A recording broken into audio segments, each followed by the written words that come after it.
Alhamdulillah,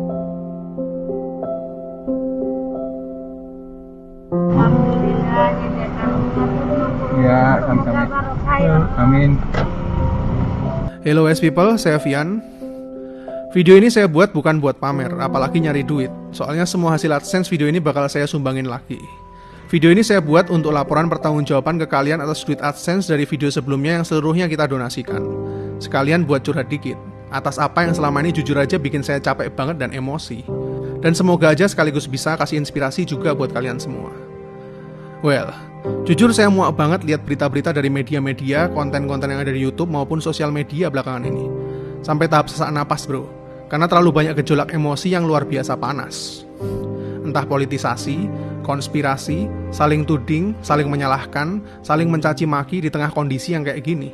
Di saat banyak banget orang lagi kehilangan pengharapan. Ibarat rumah lagi kebakaran gak mikir gimana nyelamatin rumah dan orang-orang yang ada di dalamnya duluan. Malah ribut terus nyari siapa pelaku yang bikin kebakaran. Sampai pada gak sadar kalau seluruh rumah dan yang tinggal di dalamnya sedang terbakar dan sekarat. Mau sepintar, sekuat, atau sehebat apapun seseorang, tanpa humanity semua itu gak ada artinya. Nah kalau ada yang tanya, emang gak boleh ya konsumsi berita-berita kayak gitu? Bosen tahu di rumah mulu? Gak ada yang larang bro. Tapi baik atau buruknya sebuah pesan itu mudah aja dibedain. Bisa dilihat dari apa yang kamu rasakan setelah mengkonsumsi konten-konten itu. Apakah sebuah optimisme dan harapan yang bikin kamu jadi manusia yang lebih baik? Atau justru ketakutan dan kebencian akan sebuah kaum dan golongan? Karena setiap orang punya kapasitas yang berbeda-beda. Dan kondisi sekarang ini rentan banget dijadikan propaganda dari banyak sekali kepentingan. Saya nggak mau ngejat siapapun. Kamu sendiri yang nilai mana yang terbaik buat diri kita masing-masing. Karena apa yang terlihat baik itu belum tentu benar. Misalnya seorang anak kecil yang belum bisa membedakan mana yang baik dan mana yang buruk. Tiba-tiba kita ceritain mengenai seberapa kejamnya dunia ini. Coba apa yang terjadi dengan mental dan kejiwaan anak tersebut. Meskipun semua yang diceritakan adalah realita. Segala sesuatu itu ada tempat dan waktunya masing-masing. Sebelum terlalu jauh berpikir untuk merubah dunia ini, mendingan prioritasin dari diri kita terlebih dahulu dan lingkungan terkecil sekitar kita. Dari diri sendiri dulu, apakah kehidupan kita udah baik dan benar? Apakah kita sudah membahagiakan orang tua, istri, atau mungkin anak-anak? Apa kita sudah berguna buat lingkungan dan masyarakat sekitar kita? Setelah semua itu, barulah mungkin kita bisa punya kapasitas yang lebih besar lagi buat bangsa ini. Bahkan selanjutnya mungkin kamu bisa merubah dunia ini. Namun jika kita merasa belum siap benar menerima semua itu atau hal-hal semacam itu justru membuat hidup kita menjadi lebih kacau, berhentilah mengkonsumsi semua itu sekarang juga. Karena kenyataannya di tengah kondisi saat ini ada hal yang jauh lebih urgent buat kita pikirkan dan lakukan, yaitu urusan kemanusiaan. Bahkan urusan perut yang gak bisa ditunda bro. Karena mungkin di saat kita lagi bosan ngapa-ngapain, ngabisin waktu buat nonton YouTube, main game, atau sekedar rebahan sambil ngemil, di luar sana banyak sekali orang-orang lagi doa sambil nangis dan nahan lapar. Berharap ada bantuan untuk hanya sekedar memberikan satu porsi makanan aja.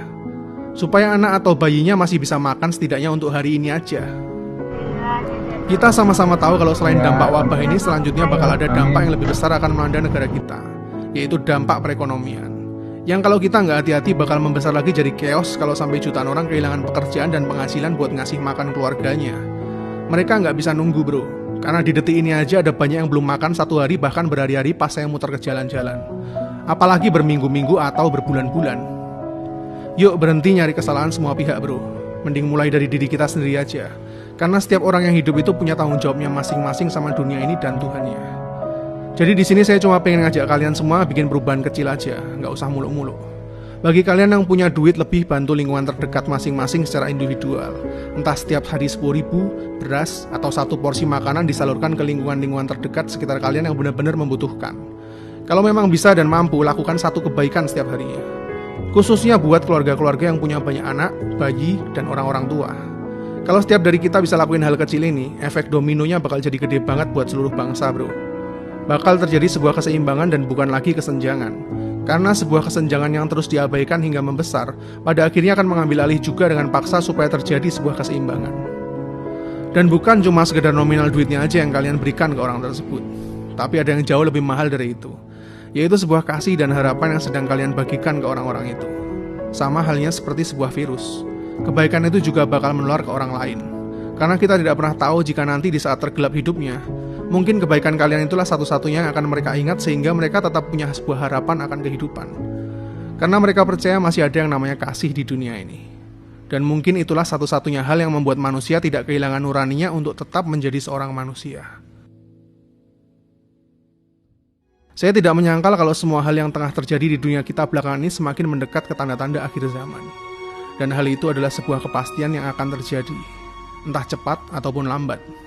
Semua awal pasti akan ada akhirnya, dan semua yang hidup pasti akan mati. Tetaplah bersyukur selama masih ada waktu. Tidak adil kalau kita hanya mau menerima kebahagiaan tapi tidak mau menerima kesusahan. Seperti mengharapkan matahari terbit tapi tidak ingin matahari terbenam. Dan hanya mau menikmati bunga di saat mekar tanpa mau menerima bahwa bunga itu akan layu pada akhirnya. Bersyukurlah saat kebahagiaan itu datang, dan terimalah dengan ikhlas saat kesusahan tiba. Sama seperti seorang anak kecil yang mencintai orang tuanya tanpa mengharapkan sebuah pamrih. Coba bayangkan apa yang dirasakan sang pencipta saat makhluk ciptaannya punya hati sebesar itu. Yang mungkin baginya tidak ada yang lebih indah daripada itu dibandingkan dengan seluruh semesta ciptaannya sekalipun. Ingat, setiap manusia yang hidup punya tanggung jawab dan perannya masing-masing untuk dunia ini dan Tuhan. Saya Fian, see you in the next videos.